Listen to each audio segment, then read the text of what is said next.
रही है, एक अंदर की तरफ आ रही है, तो प्रिज्मेटिक इफेक्ट इससे क्या होगा कि कन्वर्जेंस डिस्टर्ब हो जाएगा, ये बाहर की तरफ जाने लग जाएगी आंख या फिर अंदर की तरफ आने लग जाएगी।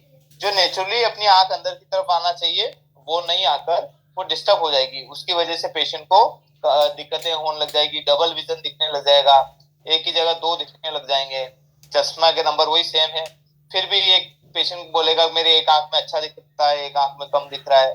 तो ऐसा क्यों हो रहा है? प्रिज्मेटिक इफेक्ट की।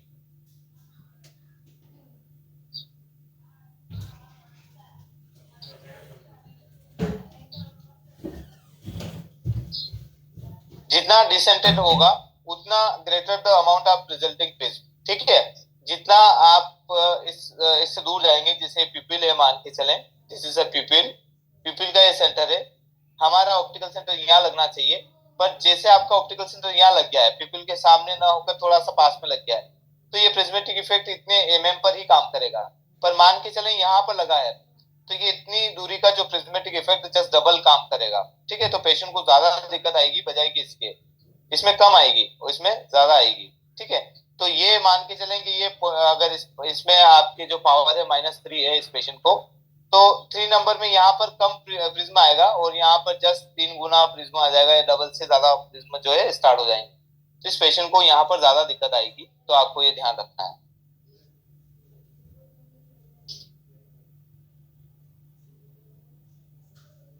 जैसे कि मैंने आपको ऑप्टिकल एक्सिस की बात की थी, ये दोनों एंटीरियर सरफेस का ऑप्टिकल सेंटर और पोस्टर सरफेस का ऑप्टिकल सेंटर, दोनों को यहाँ पर मिलाते हैं और इसी लाइन को लंबा खींच देते हैं, तो ये आपका क्या हो गया? ऑप्टिकल एक्सिस हो गई, दिस इज ऑप्टिकल एक्सिस। इसी के ऊपर जो है दूसरी अदर रेस फोकस होती है, जहां जहां ऑप्टिकल एक्सिस रहेगी वहां पर आपकी जो रिफ्लेक्ट एरर की जो रेस है वो आकर यहाँ पर फोकस होती है। देखिए, ये जो ऑप्टिकल प्रिज्मेटिक इफेक्ट आता क्यों है, किस वजह से आ रहा है, ठीक है। एक तो हमने देखा कि भाई इसके अंदर जो है आपने ऑप्टिकल सेंटर मार्क नहीं किया है, तो इसलिए प्रिज्मेटिक इफेक्ट आ रहा है। पर ऑप्टिकल सेंटर में ऐसा क्या है कि प्रिज्मेटिक इफेक्ट आ जाए?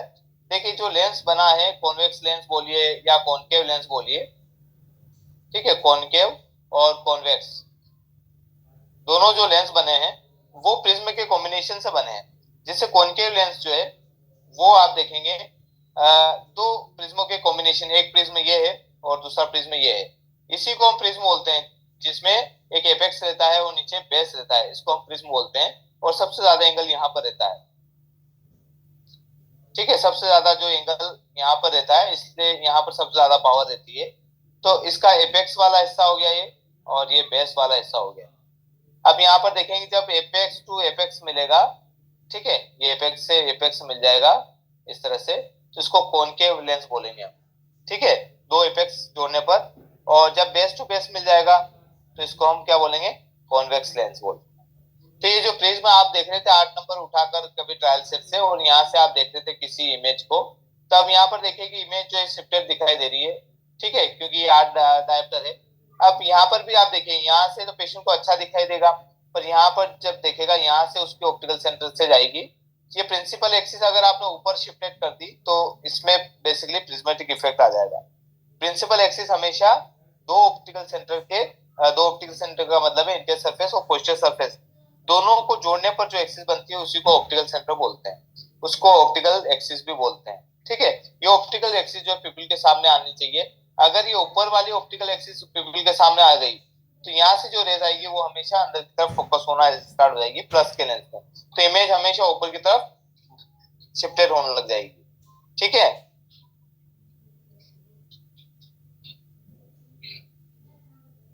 ठीक है, ये समझ में आया आपको?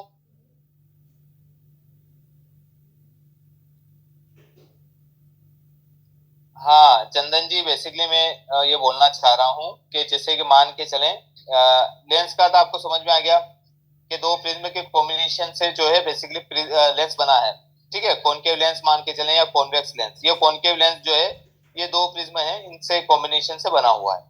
हम दोनों को ज्वाइंट कर देंगे यहाँ पर, ये ज्वाइंट करने पर आप देखेंगे इस तरह का ये ज्वाइंट हो गया है। तो इसमें जो ऑप्टिकल सेंटर है ये है, इसी ऑप्टिकल सेंटर को हम सर्च करते हैं, जिसे माइनस का लेंस है मान के चले, तो ये बहुत सारे लेंस जो है यहाँ पर प्रिज्म जो है जुड़े हुए हैं, ठीक है, ये प्रिज्म जुड़े हुए हैं। अब ये बेस हमेशा मोटा होता है, तो इसलिए माइनस का लेंस में आप देखिए पेरीफेरी में मोटा रहता है, पेरिफेरी जो है थिक रहती है, ठीक है, और सेंट्रल पतला रहता है क्योंकि यहाँ पर एपेक्स जुड़ा हुआ है,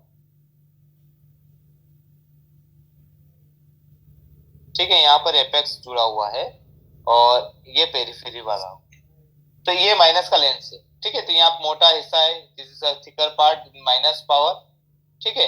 इसी तरह प्लस का पावर भी देखिए आप, प्लस के पावर में आप देखेंगे कि इसके जो बेस है वो सेंटर में ले जाते हैं, ये बेस सेंटर में हो गया, ठीक है। तो यहाँ पे पतला होता है लेंस, थिन रहता है, और यहाँ पर थिक रहता है, सेंटर में थिक रहता है, और इसमें अपोजिट ये थिन रह गया क्योंकि एपेक्स यहाँ पर है, ठीक है। तो यहाँ से कोई भी रेस पास होना चाहिए, हमारी नहीं हुई तो मान के चलें कोई रेस यहाँ से फोकस हुई ऑप्टिकल एक्सिस, तो हमारी जो इमेज है ऑप्टिकल एक्सिस के ऊपर ही बनेगी, तो ऑप्टिकल एक्सिस जाएगी नीचे की तरफ, और नीचे की तरफ ही जो है शिफ्टेड हो जाएगी ऑप्टिकल एक्सिस और आपका ऑप्टिकल सेंटर, और इससे क्या होगा कि यहाँ पर पेशेंट यहाँ पर उसकी इमेज बन रही है, तो इसके जस्ट अपोजिट जो है ऊपर की तरफ इमेज शिफ्ट हो जाएगी, ठीक है, नीचे इमेज बन रही है तो ऊपर की तरफ इमेज शिफ्ट हो जाएगी।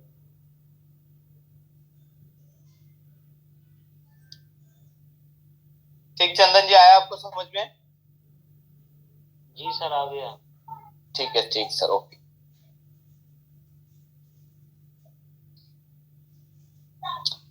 देखिए डिसेंट्रेट का मतलब होता है कि ऑप्टिकल सेंटर जो है प्यूपिल के सामने नहीं है, इसलिए इसको डिसेंट्रेट बोला गया है।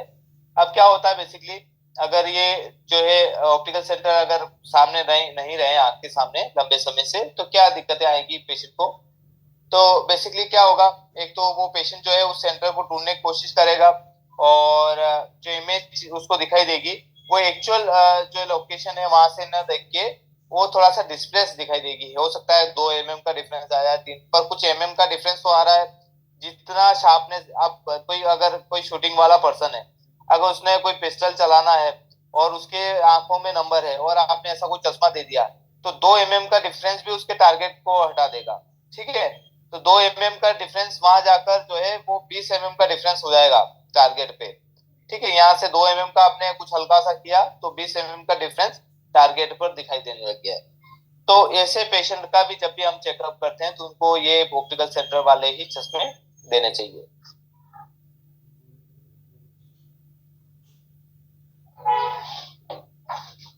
सर ये सिंगल विजन में तो हम लोग ले नहीं रहे, मेजरमेंट करते नहीं है, बाइफोकल में भी नहीं करते हैं जी, और अब तो काफी चश्मा बन गए हैं, बट कोई कभी किसी ने कोई कंप्लेन की नहीं। पीडी तो सिर्फ प्रोग्रेसिव में करते हैं, उसके अलावा कर भी नहीं रहे, चाहे वो हाई नंबर हो लो नंबर हो, ऐसा कोई प्रॉब्लम अभी तक तो दिखी नहीं सर। देखिए नहीं सर, पर है ना, जैसे कि एक ऑप्टिमम विजन की हम बात कर रहे हैं कि भाई और इससे और ज्यादा शार्पनेस अगर पेशेंट को देना है, एक तो नॉर्मल क्लियरिटी रहती है, एक थोड़ी सी और उससे क्लियर आप इमेज दे रहे हैं। बेसिकली हम क्या कर रहे हैं आजकल सर, जब हम स्पेक्स देते हैं तो मान के चलें कि ये कोई सर्कल एरिया है और इसमें से पेशेंट को देखना है, ठीक है, ये वाला एरिया है, इसमें से पेशेंट को देखना है। तो बेसिकली क्या हो रहा है कि ये जो सर्कल है इसमें से पेशेंट यहाँ वाले हिस्से से देख रहा है अभी, जब आपने कोई स्पेक्स दिया सिंगल विजन यहाँ, और एक्चुअल का उसका ऑप्टिकल सेंटर यहाँ पर है, तो इतना वो मैनेज कर लेता है। मैनेज का मतलब है अपने आप को एडजस्ट कर लेता है, आंखें एडजस्ट कर लेती है, और ये वाला जब सेंटर हम ले लेंगे तो यहाँ से सबसे ज्यादा क्लियरिटी मिलेगी, नॉर्मल से भी ज्यादा क्लियरिटी उस पेशेंट को मिलने लग जाएगी। अच्छा, आपने हाई नंबर में कई बार ये प्रॉब्लम कम आती है, इसलिए कम आती है कि उसका ऑप्टिकल सेंटर सेंटर में ही रहता है। हाई नंबर में आप कोई भी लेंस उठा के देखेंगे तो उसमें जियोमेट्रिकल सेंटर और ऑप्टिकल सेंटर साथ साथ ही मिलेंगे आपको, ऐसा रेयर मिलेगा कि ऑप्टिकल सेंटर इस सेंटर जियोमेट्रिकल सेंटर से काफी दूर है। तो सिंगल विजन में भी एक बार देखें आप लगाकर, उसमें काफी अच्छा उस पेशेंट को रिजल्ट आएगा। या फिर हो सकता है कि आपका जो तरीका है बनाने का उसमें ऑप्टिकल सेंटर आसपास ही आता है, ऐसा भी हो सकता है sir. Okay sir, right, yes.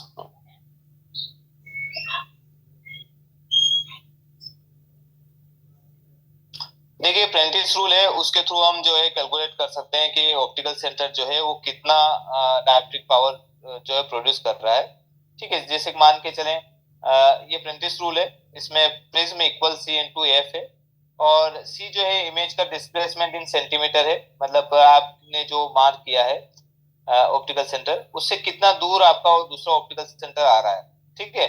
ये तो आपके फ्रेम के अंदर आपने फिटेड किया है, ठीक है। यहाँ पिपल है, पिपल से कितना दूर आपका एरर वाला ऑप्टिकल सेंटर है उसकी हम बात कर रहे हैं, तो कितनी दूरी पर है। तो इसका एक फॉर्मूला है, जैसे कि इस फॉर्मूला में आप यूज करेंगे, जैसे कि 3 नंबर है और जो है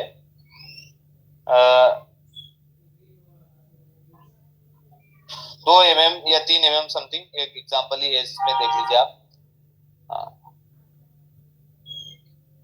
देखिए ये भी आप समझ लीजिए, इसमें जैसे ये पेशेंट है, मान के चलें आपके पास सामने आया है, अब यहाँ पर जो रेज जा रही है वाली, ये सीधी सीधे आप कॉर्निया से होते हुए रेटिना तक पहुंच रही है आराम से, इसमें कोई भी डाइवर्शन या कुछ भी नहीं है जब लेंस जो है वो सेंटर्ड है।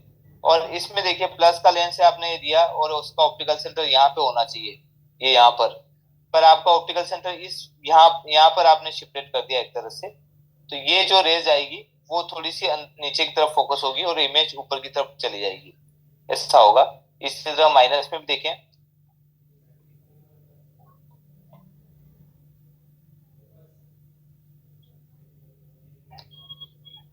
इस प्रेंटिस रूल में हम जैसे फॉर्मूला यूज करेंगे, जैसे कि ये आप देखिए एक एग्जांपल है, +3 डायोप्टर है, 5 mm का away from the centre of the I, 5 mm जो है उसका ऑप्टिकल सेंटर दूर है नॉर्मल जो सेंटर आई है वहां से। तो इसको फॉर्मूला हम यूज करेंगे C/F, ठीक है। C इमेज का डिस्प्लेसमेंट आप देखेंगे सेंटीमीटर में, ये mm में 0.5 आ जाएगा, फोकल लेंथ जो है 3 डायोप्टर लिख देंगे, तो ये 1.50 जो है डायोप्ट्रिक पावर उसका आ जाएगा। और ये 1.5 डायोप्टर जो है वो प्रिज्म है, तो इस पेशेंट को हमने अनवांटेड प्रिज्म दे दिए है 1.5 डायोप्टर। अब 1.5 डायोप्टर जो है वो पेशेंट लगाकर घूमता रहेगा, तो अभी फिलहाल तो कोई प्रॉब्लम नहीं आएगी, पर लंबे समय 3-4 घंटे 5 घंटे लगाने के बाद उस पेशेंट को हेडेक का या एस्ट्रोनोपिक का या टायर्डनेस का ये फीलिंग स्टार्ट हो जाएगी उसको। तो ये प्रिज्म का ये कमाल है कि वो आपको प्रिज्मेटिक इफेक्ट स्टार्ट कर देगा। इवन आजकल जैसे कि आपने देखा होगा कि पहले में बेस इन और base out, 2 prism base in या बेस आउट दिया जाता था। अब आजकल क्या है कि उसको डिसेंटेड कर सकते हैं हम, वो तरीका मेरे को याद नहीं है, पर उसमें क्या है कि आप जितना mm आप डिसेंटेड करेंगे, मान के चलें कि 2 mm आपने डिसेंटेड किया है, तो आपका जो डायोप्ट्रिक पावर है 3 डायोप्टर है, ठीक है। तो आप 0.2 इंटू 3 करेंगे तो आप देखेंगे 0.50, ठीक है। आधा प्रिज्म का डायोप्टर का जो है उसमें प्रिज्मेटिक इफेक्ट आ जाएगा। तो कई बार आजकल ये भी चल रहा है कि जैसे कि आप मान के चलें कि इतने प्रिज्म का चाहिए हमें लेंस, चश्मा चाहिए, तो उसमें आप डिसेंटेड कर दीजिए, उस चश्मे को डिसेंटेड करके वो प्रिज्म भी ला सकते हैं, आपको अलग से बनाने की कोई जरूरत नहीं है। कई बार रहता है ना कि किसी को ऑर्डर दिया आपने कि 2 प्रिज्म इसमें डालना है, बेस आउट डालना है, तो ये बेस आउट का एक फॉर्मूला है और उस फॉर्मूला के थ्रू जो है वो सेंटर लगा कर दे देता है, जो कंपनी वाला जो है वो आपके लेंस के ऊपर एक सेंटर लगा के दे देता है कि आपके पिपिल के सामने इस सेंटर को फिट कर दीजिए, 2 प्रिज्म आ जाएंगे इसके अंदर, ठीक है। तो आजकल ये भी कैलकुलेशन चल रहा है, आजकल प्रिज्म डालने की जो प्रथा है वो खत्म हो गई है, आप उसको डिसेंटेड करके वो कंपनी ही भेज देती कि भाई इसका जो प्लस का साइन जहाँ है वो डिसेंटेड है और इतना डिसेंटेड है कि 2 प्रिज्मेटिक इफेक्ट करेगा है।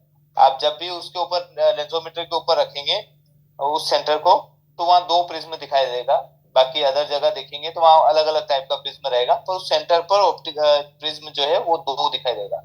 कई बार आप एक नॉर्मल लेंस भी ले लीजिए, उसको भी लेंसोमीटर के ऊपर रखेंगे और रोटेट करेंगे इधर उधर, तो उसमें बेस इन बेस आउट सभी चीजें आने लग जाएगी, इतने प्रिज्म का बेस आउट चल रहा है, इतने प्रिज्म का बेस इन चल रहा है, बेस डाउन, बेस अप, ये सब चीजें आपको दिखने लग जाएगी। Hello sir. हाँ सर बोलिए। थोड़ा आपका आवाज बढ़ा दीजिए, आवाज छोटी कम है समझ। मेरी आवाज तो सर आपके वहां से वॉल्यूम इंक्रीज करो ना। मैंने तो ब्लूटूथ स्पीकर लगा दिया, फिर भी कम आता है। मैंने ब्लूटूथ स्पीकर नहीं ना, आपके जो जहाँ से वॉल्यूम बढ़ता है वहां पर करिए सर, क्योंकि मेरे यहाँ पर कोई आवाज बढ़ाने का कुछ भी नहीं है, ठीक है ना सर जी।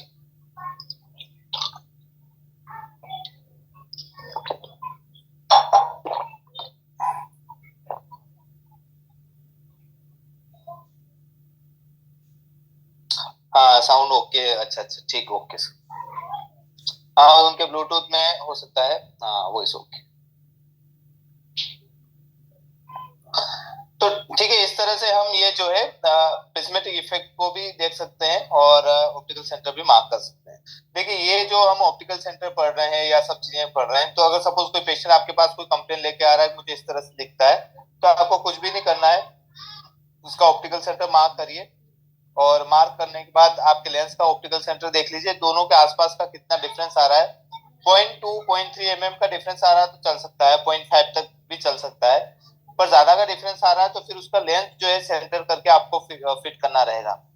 जैसे कि अभी सर का क्वेश्चन आया था कि अभी तक तो हम फिट कर रहे हैं, कोई इश्यू नहीं आ रहा है, कोई ऐसा कोई पेशेंट नहीं आ रहा है, पर ऐसा अगर कोई पेशेंट आ जाता है तो हम उसके साथ हम क्या करेंगे, वो कितना आपने एक बार लेंस चेंज किया फिर भी उस पेशेंट को दिक्कत आ रही है, दूसरी बार भी चेक किया फिर भी दिक्कत आ रही है, तो इसका जो सॉल्यूशन है आपको ऑप्टिकल सेंटर मार्क करना है और पेशेंट को फिट कर देना है। ठीक है, इसका ये सॉल्यूशन है। तो आप उसको कुछ बोलने से अच्छा हम एक सॉल्यूशन दे सकते हैं उसको, किस तरह से आप लेंस बना देंगे हम तो आपकी प्रॉब्लम खत्म हो जाएगी।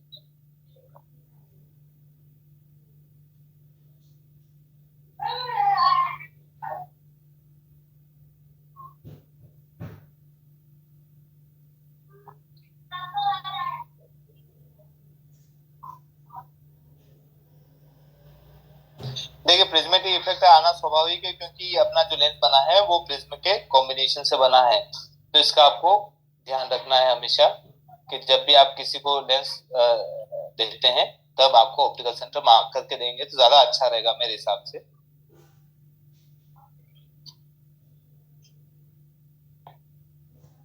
देखिए दो तरह के, एक तो रिफ्लेक्शन होता है, एक रिफ्रैक्शन होता है, इसका भी हमने पढ़ लिया था, जैसे कि रिवीजन के हिसाब से हम वापस इसको थोड़ा सा रिपीट कर रहे हैं। रिफ्लेक्शन उसको बोलते हैं जहां पर कोई भी रेस वापस से रिटर्न नहीं आती, उसको टकरा कर वापस रिटर्न नहीं आती। जैसे एक मिरर के सामने आप कोई टॉर्च जलाते हैं, टॉर्च लाइट मारते हैं, तो वो टॉर्च लाइट वापस रिटर्न आती है आपकी तरफ, ठीक है। और वो जैसे टॉर्च लाइट, आप जैसे मिरर है मान के चलें और इस मिरर पे आपने कोई टॉर्च लाइट डाली, ये वापस से रिटर्न आपके पास ही आ जाएगी, ठीक है। या फिर आपने तिरछी डाली, यहाँ से ऐसे डाली तो ये वापस से आपकी इधर चली जाएगी। तो इसके बीच में जो एंगल बनता है वो 90 डिग्री का एंगल बनता है, ठीक है। सेम एंगल बनता है, मतलब जितना आप इस एंगल से डालेंगे उतना ही एंगल से वो वापस रिटर्न जाती है, इसको हम बोलते हैं रिफ्लेक्शन, ठीक है।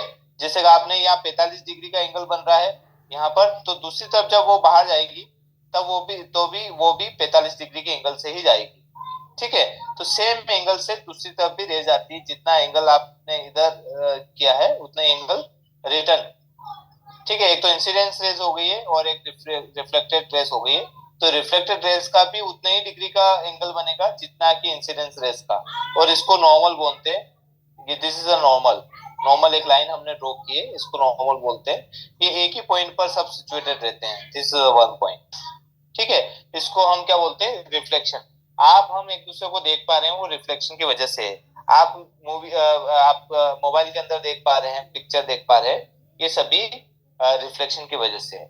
रिफ्लेक्शन क्या होता है, रिफ्लेक्शन में जो है बेसिकली आप जब हम सब एयर में जो देख पा रहे हैं, आपने यहाँ से और यहाँ कोई ऑब्स्ट्रक्शन नहीं आया है, बीच में कोई भी अवरोध नहीं आया है और लाइट डायरेक्टली आपके यहाँ पे फोकस हुई है, ठीक है। तो ये बीच में जो कुछ भी नहीं आया है इसको हम बोलते हैं refraction, this is a refraction, और ये हो गया रिफ्लेक्शन, ठीक है। अपनी आंख में जो है आप देखेंगे कि क्लियर फिल्म से फिर उसके बाद कोर्निया आएगा, कोर्निया के बाद लेंस आता है, लेंस के बाद आपके विट्रेस आएगा, विट्रेस के बाद रेटिना आता है, तो इसी को भी हम रिफ्रैक्शन बोलते हैं। दिस इज अ रिफ्रैक्शन, और इससे रेस जो टकरा के आएगी उसको बोलते हैं रिफ्लेक्शन, ठीक है। तो हम रिफ्रैक्शन करते हैं, कई बार आप बोलते हैं कि रिफ्रैक्शन करना पड़ेगा। रिफ्रैक्शन का मतलब है उस मीडिया को चेक करना पड़ेगा कि आपके आंख में यहाँ से यहाँ तक रेस जाने में कोई परेशानी तो नहीं हो रही है, ठीक है, कोई प्रॉब्लम तो नहीं आ रही है, बीच में ही रेस फोकस हो रही है, दूर रेस फोकस हो रही है, इसको चेक करने के लिए हमें रिफ्रैक्शन करना पड़ता है। रिफ्रैक्शन में क्या होता है, जैसे मैंने आपको बताया था इसमें कि जो इंसिडेंस रेस और आपका जो रिफ्लेक्टेड रेस दोनों एक ही एंगल पे बनेंगे और सेम एंगल रहेगा इन दोनों का। इस तरह रिफ्रैक्शन में क्या होता है बेसिकली कि जैसे कि आपने कोई यहाँ से कोई लाइट, आपने यहाँ पर कोई, यहाँ से कोई लाइट गई है यहाँ से, और ये डायरेक्टली यहाँ पर आ जाना चाहिए थी, ठीक है। पर यहाँ पर नहीं आके ये अंदर की तरफ नॉर्मल की तरफ थोड़ी सी झुक जाती है, ठीक है, यहाँ पे नहीं आती है, ये हट हट जाती है यहाँ से, ठीक है। हमें हमें तो ये रेस यहाँ पे चाहिए थी, पर यहाँ पे नहीं आके यहाँ पर फोकस होती है, तो ये थोड़ा सा टर्न हो जाता है। तो इसमें इंसिडेंस रेस का एंगल और रिफ्लेक्टेड रेस का एंगल दोनों अलग अलग होते हैं, और इसमें जो नॉर्मल बनाया गया वो सब एक ही प्लेन पे रहता है, पर इसमें जो एंगल है वो डिफरेंट रहते हैं। इसको रिफ्लेक्शन बोलते हैं। रिफ्लेक्शन का मतलब ये हुआ है कि जैसे आप ये कोर्निया है मान के चले, दिस इज अ कोर्निया, ठीक है। यहाँ से कोई रेज आएगी तो कोर्निया जो है ये एयर है, और ये आपका दूसरा मीडिया हो गया। इस मीडिया पे जाने की वजह से रेज थोड़ी सी कन्वर्ज हो जाएगी या डाइवर्ट हो जाएगी, ठीक है। तो ये जो मूव हो जाता है रेज का, इसको हम क्या बोलेंगे, रिफ्लेक्शन। तो दो चीजें हमने देखी, रिफ्लेक्शन और रिफ्रैक्शन। हम एक दूसरे को देख पा रहे हैं रिफ्लेक्शन की वजह से, रिफ्लेक्शन से रिफ्लेक्टिव स्टेटस हमें पता करना पड़ता है।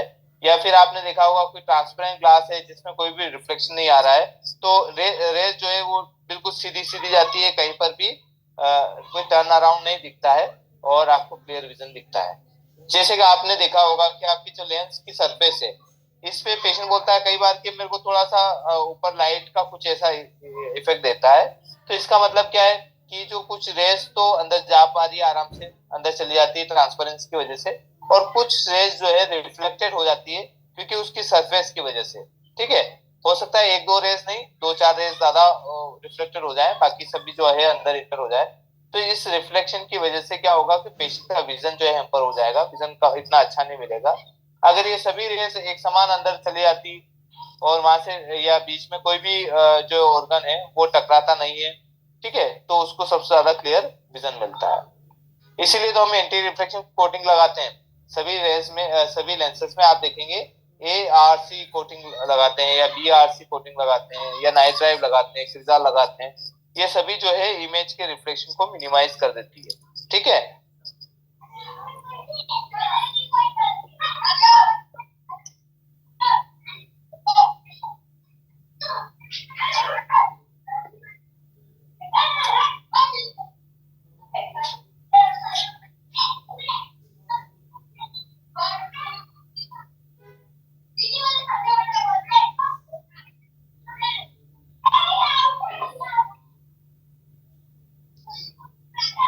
हाँ, ब्लू रिफ्लेक्टिव कोटिंग, BRC को ब्लू कट को BRC भी बोलते हैं, ब्लू रिफ्लेक्टिव कोटिंग।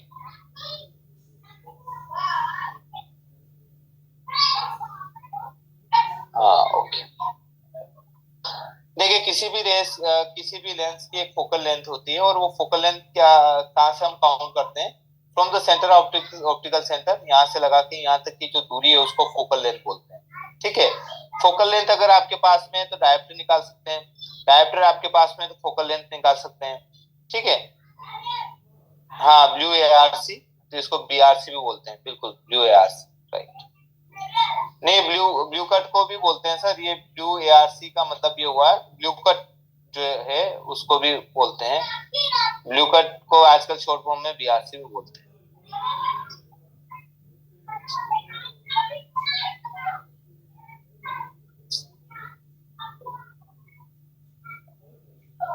हाँ, अभी भी ARC कर सकते हैं, ब्लू कट ब्लू ARC, हाँ। हाँ देखो, कहीं ये तो जस्ट अपने अपने ही वर्ड है, ये आप किसी को समझा सकते हैं, बिल्कुल भी ARC भी कर सकते हैं।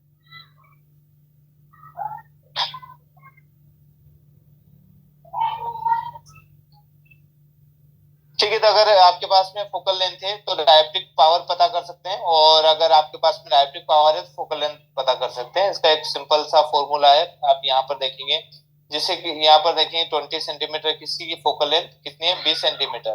फोकल लेंथ क्या होती है कि जहाँ पे पेशेंट को ज्यादा अच्छे, कोई भी ऑब्जेक्ट को ज्यादा क्लियर कर दे आपका लेंस, 20 डायोप्टर का लेंस जो है, 20 डायोप्टर का जो लेंस है वो आप मान के चलें 5 सेंटीमीटर पर सबसे ज्यादा क्लियर विजन बताएगा। अगर कोई 20 डायोप्टर का लेंस आपके ट्रायल सेट से उठाएंगे और किसी ऑब्जेक्ट को देखेंगे, वो ऑब्जेक्ट जो है वो 5 सेंटीमीटर की दूरी पर रहना चाहिए, तब सबसे ज्यादा अच्छा दिखाई देगा, ठीक है।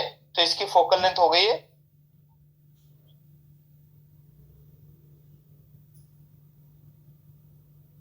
जैसे 20 डायोप्टर है और इसकी अगर हम फोकल लेंथ निकालेंगे तो F बराबर 1/D।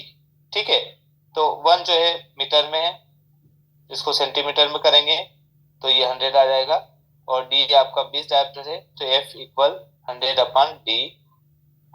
ठीक है, ये इस फॉर्मूला में लगाएंगे हम, 20 आ जाएगा और ये आ जाएगा 5 सेंटीमीटर। तो 20 डायोप्टर का जो लेंस है वो 5 सेंटीमीटर पे रखेंगे तब सबसे ज्यादा क्लियर दिखाई देगा। इसी तरह 10 डायोप्टर का कोई लेंस है वो 10 सेंटीमीटर पे रखेंगे तो सबसे ज्यादा क्लियर दिखाई देगा। ठीक है, इसी तरह 1 डायोप्टर जो है वो 100 सेंटीमीटर पे काम करता है। 1 डायोप्टर का कोई लेंस 100 सेंटीमीटर पे सबसे अच्छा काम करता है। ठीक है, तो ये फॉर्मूला आपको पता ही है, आप बुक के अंदर से देख सकते हैं। अमित जी का एक क्वेश्चन आया है, भाई सर अगर आपके पास एसुलर की कंज्यूमर प्राइस लिस्ट हो तो सर प्लीज मुझे ईमेल करना। हाँ बिल्कुल, हाँ मैं अरेंज कर दूंगा सर, मैं ईमेल आईडी आपकी नोट कर लेता हूँ।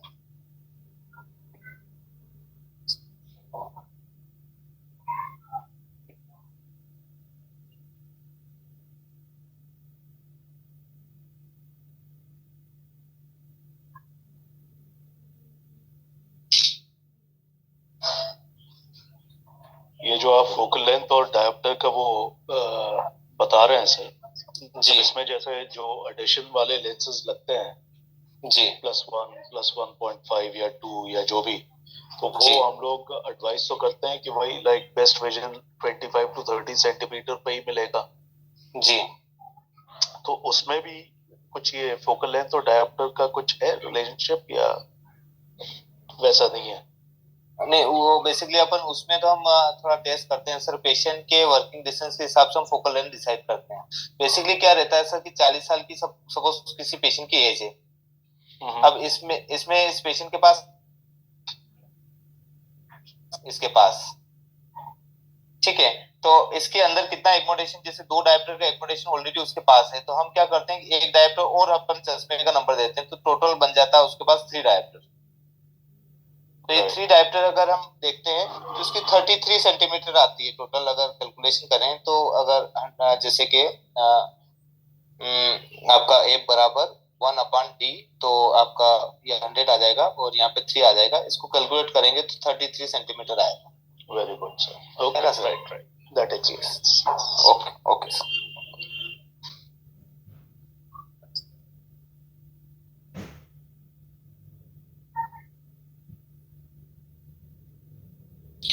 देखिए कुछ इसके कुछ पॉइंट है, ये भी आप ध्यान रख सकते हैं कि जब बच्चा जन्म लेता है तब उसका कॉर्निया का डायमीटर 10 mm रहता है, 10 mm रहता है, और जब बड़ा हो जाता है तब 11.7 mm हो जाता है जब 2 साल का हो जाता है। अभी 11.7 mm ही रहता है, वो चाहे वो 20 साल का हो जाए, 25 साल का हो जाए, इससे ज्यादा कॉर्निया का साइज नहीं बढ़ता है। तो ये जो भी बढ़ना है वो 2 साल के अंदर ही बढ़ता है। और साथ में आप देखेंगे कि लेंस जो है स्पेरिकल रहता है, जब बच्चा जन्म लेता है तब स्पेरिकल रहता है, फिर बाद में जाके उसमें न्यूक्लियस आ जाता है और एस्फेरिक लेंस बन जाता है वो अंदर जाकर। किसी भी बच्चे का विजन जो है वो 6/6 4 से 6 महीने के अंदर हो जाता है, मतलब 6 महीने में जो बच्चे का विजन है वो पूरा आ जाता है। लेंस ऐसा पार्ट है जो पूरी लाइफ ग्रो करता है, ठीक है, पूरी लाइफ मतलब पर डे ग्रोथ करता है वो, उसमें कोई भी चेंजेस होते ही रहते हैं, और तब तक जब तक कि उसमें कोई कैटरेक्ट नहीं आ जाए, कोई मोतियाबिंद नहीं बन जाए, तब तक इसमें ग्रोथ होता ही रहता है। इसीलिए तो आपने देखा होगा कि 40 साल की एज में इसमें थोड़ा सा अलग चेंजेस आ जाते हैं, फ्लेक्सिबिलिटी कम हो जाती है लेंस की, 50 साल में और कम हो जाती है, 60 में खत्म हो जाती है, फिर इसमें एनएस हो जाता है, न्यूक्लियर स्क्लेरोसिस स्टार्ट हो जाता है, फिर कैटरेक्ट आ जाता है। तो जब तक हम इसको नहीं निकालते तब तक इसमें चलता ही रहता है, क्योंकि ये हर एज में, मान के चलें जैसे कि बच्चा जब जन्म लेता है तब उसमें 2 से 3 डायप्टर का हाइपोमेट्रोपिक रहता है, प्लस का नंबर आता है, ठीक है, और इसमें एक्मोडेशन देखिए 12 से 15 डायप्टर का एक्मोडेशन रहता है इसके अंदर। तो ये बच्चा जब जन्म लेता है 2 से 3 डायप्टर, तो इजीली ये 2 डायप्टर तो अपने आंख को ही फोकस करके इसको क्लियर कर देता है, ठीक है। अगर बच्चे को 5 डायप्टर भी चश्मे का नंबर है, मान के चलें +5 डायप्टर का आपके पास में ऑटोरेप में नंबर आ रहा है, और उस पेशेंट को 10 से 11 डायप्टर का एक्मोडेशन उसकी आंख में रहता है, ठीक है, तो ये क्या करता है कि 10 डायप्टर को कन्वर्ट करके, इसको फोकस करके 5 डायप्टर को न्यूट्रल कर देता है और पेशेंट आराम से 6/6 देख सकता है, n/6 देख सकता है। तो ऐसे पेशेंट को नंबर देने की कोई जरूरत नहीं है, ये अपनी आंख को ऑलरेडी इतना डायरेक्टिव पावर देता है तो वो फोकस करके वो और बना लेते हैं। ठीक है, तो क्या करना है हमें कि जब पेशेंट को कोई दिक्कत आए, दिक्कत का मतलब हेडेक की प्रॉब्लम आ रही है, तो इसका थोड़ा पार्शियली करेक्शन करना है, फुल करेक्शन नहीं करना है। 2-3 डायरेक्टर दे दीजिए ताकि उस पेशेंट की दिक्कतें खत्म हो जाए। या पेशेंट को स्क्विंट हो गया है तो फिर फुल करेक्शन देना पड़ता है। स्क्विंट का मतलब बेंगापन हो गया है, ये तो वैसे हम हॉस्पिटल की तरफ इसको रेफर कर देंगे, पर ऐसा एक जस्ट आपके नॉलेज के लिए, जस्ट इस नॉलेज के लिए मैं बता रहा हूँ कि ऐसा कोई पेशेंट आता है स्क्विंट वाला, उसको फुल करेक्शन दिया जाता है और ड्रॉप डाल के, आई ड्रॉप डालकर फिर चेक किया जाता है। फॉगिंग जो मेथड मैंने आपको बताई थी बीच में, फॉगिंग मेथड जो है वो मैनिफेस्ट नंबर जो रहते हैं, फैकल्टेटिव और मैनिफेस्ट, उन नंबर को निकाल सकती है। जैसे कि अपनी जो आंख है उसके अंदर 3 तरह के नंबर रहते हैं। ठीक है, एक तो मैनिफेस्ट रहते हैं, इसको थोड़ा समझना क्योंकि ये नया मैं टॉपिक लेके आया हूं आपके लिए। एक फैकल्टेटिव होते हैं और दूसरा रहता है लेटेंट। ठीक है, तो अपनी आंख में ये 3 तरह के नंबर रहते हैं। जो आपका AR नंबर देता है वो मैनिफेस्ट नंबर देता है। ठीक है, फिर उसके बाद जब आप फॉगिंग मेथड करते हैं तो जो है फैकल्टेटिव नंबर निकल के आ जाते हैं। ठीक है, फॉगिंग मेथड आ गई है। और जब आई ड्रॉप डालते हैं, जैसे ट्रोपिकामाइड हुई है या साइक्लोपेंटोलेट है, ठीक है, जैसे वो हॉस्पिटल के अंदर डालते हैं ना ये ड्रॉप्स, उसमें लेटेंट निकल आ जाता है। ठीक है, तो लेटेंट तो हमें होना ही चाहिए, इसको तो छेड़छाड़ करना नहीं है। अगर जैसे मान के चलें किसी पेशेंट का नंबर था 2 नंबर, ठीक है, किसी पेशेंट को 2 नंबर का चश्मा है, मान के 2 नंबर आ रहे हैं उसके दवाई डालने के बाद। ठीक है, आई ड्रॉप डालिए आपने,